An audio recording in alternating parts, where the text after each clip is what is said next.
CLF-ൽ നമുക്ക് കറണ്ട് അസറ്റിലെ ഒരു ഐറ്റമാണ് CF നമ്മൾ കൊടുത്തിട്ടുള്ള അതൊരു പ്രധാനപ്പെട്ട ഒരു ഐറ്റമാണ്.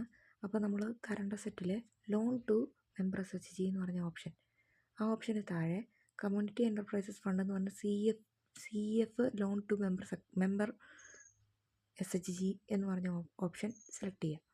അങ്ങനെ വരുമ്പോൾ ഇങ്ങനത്തെ ഒരു വിൻഡോയാണ് വരിക. അപ്പോൾ നമ്മൾ എന്നാ ചെയ്യണമെന്ന് പറഞ്ഞാൽ ഇതിനകത്ത് VO നമ്മുടെ ആ ഏത് അയൽക്കൂട്ടത്തിലെ ആൾക്കാർ ആണോ നമ്മളത് കൊടുത്തിരിക്കുന്നത് ആ വാർഡ് സെലക്ട് ചെയ്യുക. എന്നിട്ട് ആ വാർഡിലെ ഇന്ന അയൽക്കൂട്ടത്തിലെ ആൾക്കാർക്കാണല്ലോ നമ്മൾ കൊടുത്തേക്കുന്നത്. അപ്പോൾ ആ അയൽക്കൂട്ടത്തിനെ സെലക്ട് ചെയ്യുക. എന്നിട്ട് ലോൺ അക്കൗണ്ട് നമ്പർ, നമ്മൾ ലോൺ കൊടുക്കുമ്പോൾ ഒരു അക്കൗണ്ട് നമ്പർ ഇടും, അല്ലെങ്കിൽ ആ ഒരു അക്കൗണ്ട് നമ്പർ കൊടുക്കാറുണ്ട്.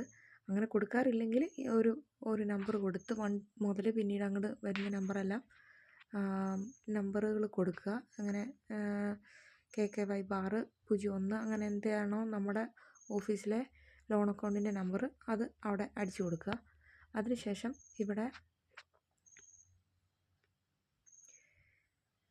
ഇത് കണ്ടോ, ലോൺ ഡിസ്ബേഴ്സ്ഡ് ഡേറ്റ്, നമ്മൾ എന്നാണോ അവർക്ക് ലോൺ കൊടുത്തിട്ടുള്ളത് please enter the loan amount first. Okay, loan amount ഇവിടെ കൊടുക്കാൻ പറഞ്ഞിട്ടുണ്ട്. അപ്പോൾ നമ്മൾ ലോൺ എമൗണ്ട് 50,000 രൂപ കൊടുക്കുന്നു.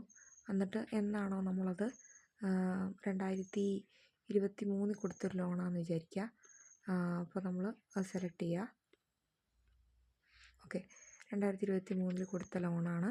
പിന്നെ അതുകൊണ്ട് തന്നെ അതിൻ്റെ ഇൻട്രസ്റ്റ് റേറ്റ് 4% നമ്മൾ കൊടുക്കുന്നു. ഒറിജിനൽ ലോൺ പീരീഡ് 12 മാസമാണ്. മോഡ് ഓഫ് പേയ്മെൻറ്റ് എപ്പോഴും വരിക ബാങ്കാണ്. പിന്നെ ഈ ബാങ്ക് നെയിമിനകത്ത് നമ്മൾ CFൻ്റെ അക്കൗണ്ട് ഉണ്ടല്ലോ, ആ CFൻ്റെ അക്കൗണ്ടിൽ നിന്നായിരിക്കും ഇത് കൊടുത്തിരിക്കുന്നത്. അപ്പോൾ ആ അക്കൗണ്ട് സെലക്ട് ചെയ്യുക. അതിനകത്ത് ചെക്ക് നമ്പർ കൊടുക്കുക. ചെക്ക് നമ്പർ ഏതാണെന്ന് വെച്ചാൽ കൊടുക്കുക. അതിനുശേഷം പ്രിൻസിപ്പൽ റീപെയ്ഡ് എത്ര രൂപ ഇതുവരെ തിരിച്ചടച്ചിട്ടുണ്ട്, 31 മാർച്ച് 2024 വരെ എത്ര രൂപ തിരിച്ചടച്ചിട്ടുണ്ട്, 5,000 രൂപയാണെന്ന് വെക്കുക. അങ്ങനെ തിരിച്ചടച്ചിട്ടുണ്ട് 5,000. എന്നിട്ട് അടുത്തത് പ്രിൻസിപ്പൽ ഓവർ ഡ്യൂ എത്രയാണെന്ന് വെച്ചാൽ അത് കൊടുക്കുക. ഉണ്ടെങ്കിൽ ഇൻട്രസ്റ്റ് ഓവർ ഡ്യൂ ഉണ്ടെങ്കിൽ അത് കൊടുക്കുക. അങ്ങനെ കൊടുത്ത് റിമൈനിങ് പീരീഡ് ഉണ്ടെങ്കിൽ റിമൈനിങ് പീരീഡ് നമ്മൾ അടച്ച് തീർക്കേണ്ട സമയം കഴിഞ്ഞെങ്കിൽ 0 കൊടുക്കുക. ഇല്ലെങ്കിൽ റിമൈനിങ് പീരീഡ് ഉണ്ടെങ്കിൽ റിമൈനിങ് പീരീഡ് എത്രയാണെന്ന് വെച്ചാൽ 8 മന്തെങ്കിൽ മന്ത് എത്രയാണെന്ന് വെച്ചാൽ സെലക്ട് ചെയ്തിട്ട് ഇൻസ്റ്റാൾമെൻറ്റ് ടൈപ്പ് EMI ബേസ്ഡ് ആണല്ലോ നമ്മൾ മേടിക്കുന്നത്. EMI ഡേറ്റ് ഇനി നെക്സ്റ്റ് EMI ഇനി അവർ ഇനി 31 മാർച്ച് കഴിഞ്ഞ് നമ്മൾ അടുത്ത ഏതാണോ ഡേറ്റ് അവർ ഇത് എൻ്റർ ചെയ്യേണ്ടത്, അല്ലെങ്കിൽ എന്നാണോ ഈ എമൗണ്ട് നമ്മുടെ CDSൽ വരേണ്ടത് ആ ഡേറ്റ് ഇവിടെ സെലക്ട് ചെയ്ത് അവിടെ ഡേറ്റ് കൊടുത്തതിന് ശേഷം സേവ് ചെയ്യുക. ഇങ്ങനെ നമ്മൾ ഓരോ അയൽക്കൂട്ടത്തിലെ അംഗങ്ങൾക്കും കൊടുത്തിരിക്കുന്നത് ആ അയൽക്കൂട്ടത്തിന് കൊടുത്ത പോലെ നമ്മൾ എൻ്റർ ചെയ്താലാണ് വരിക. ഇങ്ങനെ എൻ്റർ ചെയ്യുന്ന എമൗണ്ടുകൾ നമുക്ക് കൊടുത്ത എമൗണ്ടുകളാണ് ഇതിനകത്ത് കൊടുത്തിട്ട് കിട്ടാനുള്ള എമൗണ്ടുകളാണ് നിലവിൽ ഇതിനകത്ത് ആഡ് ചെയ്യേണ്ടത്.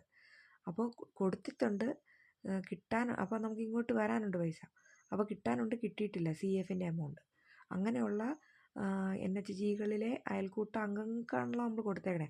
അപ്പോൾ ഈ അയൽക്കൂട്ടങ്ങൾ നമ്മളിങ്ങനെ എൻ്റർ ചെയ്യുന്ന ആ ഒരു ലിസ്റ്റ് നമ്മൾ ഇവിടെ വരും. താഴെ നമ്മൾ ഓരോന്ന് എൻ്റർ ചെയ്ത് കഴിയുമ്പോൾ ഇവിടെ താഴെ ലിസ്റ്റ് വരും. അതിനുശേഷം നമ്മൾ എന്താ ചെയ്യേണ്ടതെന്ന് വെച്ചാൽ ആ ലിസ്റ്റ് നമ്മുടെ ലോക്കോസ് RPമാർക്ക് കൊടുത്ത് അവർ ലോക്കോസിൻ്റെ അയൽക്കൂട്ടങ്ങളുടെ ട്രാൻസാക്ഷൻ ചെയ്യുമ്പോൾ അത് അപ്ലോഡ് ചെയ്യാനും അത് ശ്രദ്ധിക്കാനും പറയണം.